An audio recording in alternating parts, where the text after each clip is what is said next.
All right, in just 2 hours, 1 minute, I've been telling you my book, Live Free or Die, America and the World on the Brink, is finally out. And by the way, thank you. You've already made it #1 nonfiction on Amazon.com. We can't do this without you. Thank you. I think it's important. The country's on the brink. By the way, it's now discounted there at Amazon.com, 34%. I don't know who decided that, but I'm happy. That's good because I want to get the message out. First book in 10 years. Also on Hannity.com. We have a list of events that we'd love to invite you to for the book. And we'd love to have you participate in them. Again, #1, Amazon. Thanks to you. We also have our election interactive map, Hannity.com. That means you'll know when does early voting start in your state, who is running for your congressional seat, what about absentee voting. You know what? All hands on deck moment for the country.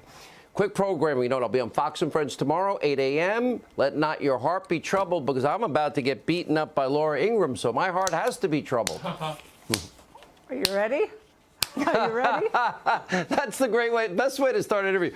Are you ready? Oh, man. You think going on The View is difficult, all right?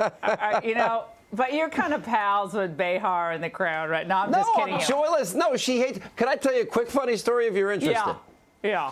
Last time I was on The View, Rosie O'Donnell was there, Barbara Walters was there, and it became, in honor of Adam Schiff, a Schiff show. And Barbara, God bless her, she couldn't stop it. She went crazy, and I just haven't been back often. I used to go on it occasionally. It's hard-hitting news show. It's too tough. No, I remember once Behar, and she's kind of funny. I mean, you don't have to just take people as they come. She's outrageous liberal, but she's funny. And she said, "Laura, Barbra Streisand's a very patriotic person. Laura, stop criticizing Barbra Streisand." It was the funniest because I, wrote that book, Shut Up and Sing, and it was very upsetting too. Don't you love that New York accent? It sort of sounds like Cuomo. We're New Yorkers. Yeah, exactly. We're prepared, and we have the best. Yeah. Okay. All right, we got to talk your book, because in moments I am going to be exclusively interviewing Mike Pence, so he's following you, and then given the left's attempts to keep kids out of school, Sean, they're trying to keep them out of even parochial, independent, and private schools in the Montgomery County suburb of DC. So I'm going to get to that, but we have to get to your book, and I can't believe you only hit #1. That is so lame. Live Free or Die, which is just out in, is it out in like 2 hours? Is it just 2 hours? You can actually get it? It's actually 1 hour, and to be exact, 58 minutes, but I'm not counting. Okay, so how do you arrange to be #1? Is that just pre-orders, or do you pay I don't for have anything do you buy to do your with the own selling books? of anything. Do you buy your own books? Or no, I'm not involved in the selling anything. What I do know this, because of COVID, we know things were going to be different. We put up all these cool events that we're doing. We're asking people to join on Hannity.com. But I have signed. If I told you how many, you wouldn't believe me. Oh, stop bragging. Because I would normally go on a book tour like you've done.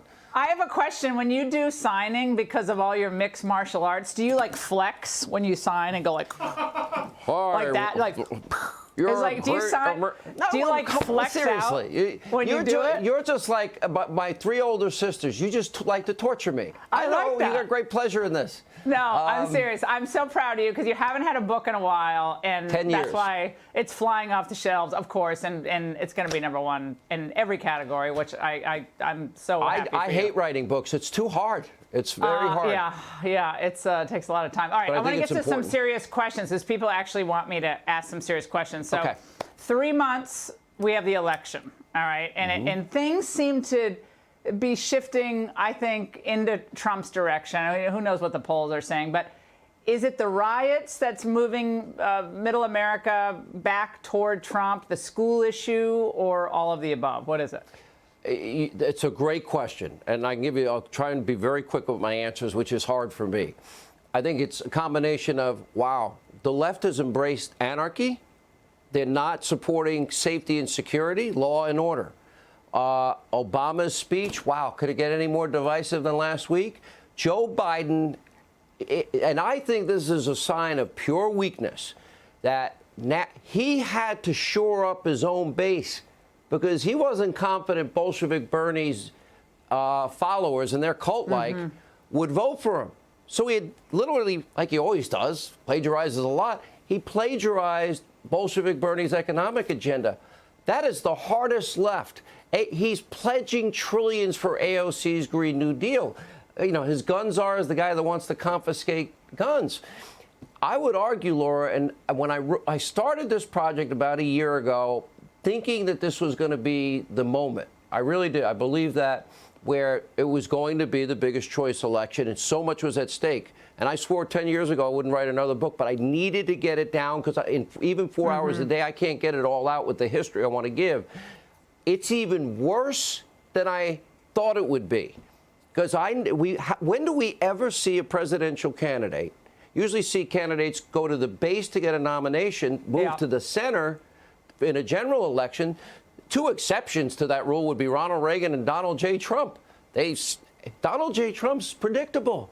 He kept all his promises that he made, and he never changed. And he followed through. You and I vouch for his conservative governance when so many of our fellow conservatives have never happened. I know, they ditched him. Okay, we got to talk, because I'm about to talk to the vice president. So I have to ask you the top Rush me out of the way. Shush me away. I got it. Sorry, Pence. You know, what can I do? He's more important. I agree. He doesn't have the #1 book, but he is the vice president. Oh my gosh. Vice presidential contenders. All right, Kamala Harris, Susan Rice, Commie Karen Bass, Tammy Duckworth, Elizabeth Warren.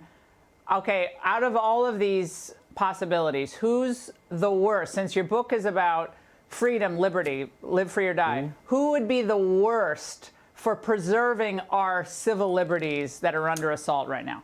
One observation first. That is that historically, vice presidential selections, they're not going to. It's usually do no harm. That's what you want in a vice presidential selection. People pick the top of the ticket.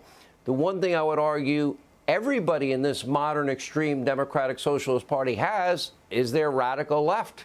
They all have that in common, and which fits into what Joe has done. And I don't know how you allow all these liberal cities that can't restore law and order. Who's worse? That's rule #1. Who's the worst for civil liberties in that list? Who among those I don't candidates? see one person that is really on ideology that different. They're all so they're hard all left. far left. All far left. I think, look, it's really important that you wrote this book at this time. Thanks, Everybody Laura. go out and get it.